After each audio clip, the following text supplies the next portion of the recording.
I'm Moses, and I wrote the blog Man Against World. I started it a while back because it seems to me that young Christian men are in trouble. Actually, it doesn't just seem to me, everyone pretty much knows it. And no one knows what to do about it. I don't pretend that I have a solution, but I think I do know where to start. Many of us Christian men grew up in churches that emphasized a personal relationship with a sweet, celibate God man who loves us unconditionally, rather than a strong, ruling, loving God who wants us to do the hard work of taking up our crosses and following Him. Many of us came from broken homes, and there was no one to teach us how to be men. And then, in the wild ferment of late American culture, many of us started to regress in the faith. And I think one way to confront this problem is to reform our theology of culture. Beginning in the 1970s and culminating in the 1990s, Christian culture was mostly a shameless pastiche of secular culture. Look, we have bands that sound just like the world's bands, only with Jesus lyrics. We're just as good as they are. And it was the same with books and movies and clothes. It was inauthentic and it was destined to lose its focus and die off, as it has now mostly done. And that has left a cultural gap between Christians and the secular hedonists that were, in some ways, placed in opposition to. Their culture accurately reflects their gods of pleasure and prosperity, and our culture is mostly a vacuum that barely exists. There's a whole book written about it called The Scandal of the Evangelical Mind. Anyway, culture matters because each movie or video game is like a mini universe where whatever the creators believe is the truth. And consuming media, consuming culture, is giving these things space in our brains.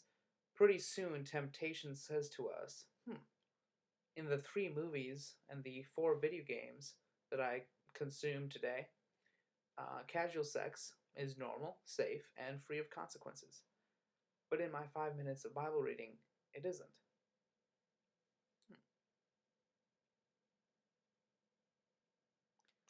So on a large scale, in millions of minds, that process has taken place.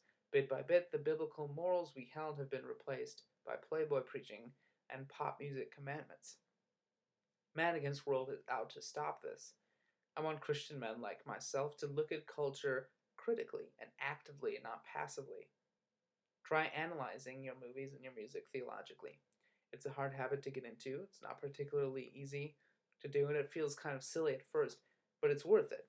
You begin to, part of becoming a Christian and becoming sanctified is um, putting all parts of your being under in dominion to God, and what you watch should be pretty quick on that list, and what you're thinking about, so it should become automatic, is what I'm saying.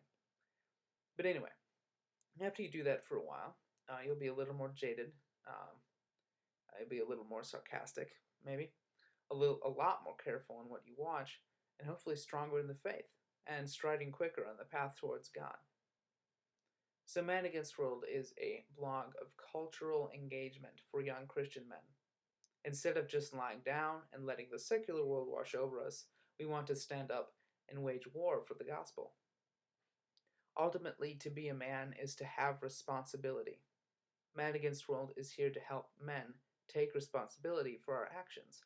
We can't just watch whatever we want. We can't just listen to whatever we want. We can't wear whatever we want. All of these things must be put under Christ's dominion. Because culture matters. Because God created it to matter. Man Against World is meant to be a focal point for resisting the world while reading great books, watching great movies, playing great games, wearing great clothes, and glorifying a great God. Thanks for watching. And you can head to managainstworld.wordpress.com to get with this. At this point, it's pretty much a one-man, me operation, but I'm looking to change that. If you want to get involved, email me at moses.contra.mundum, Latin for man against the world. Moses against the world, actually. moses.contra.mundum@gmail.com. Thank you, and may the peace of Christ be with you.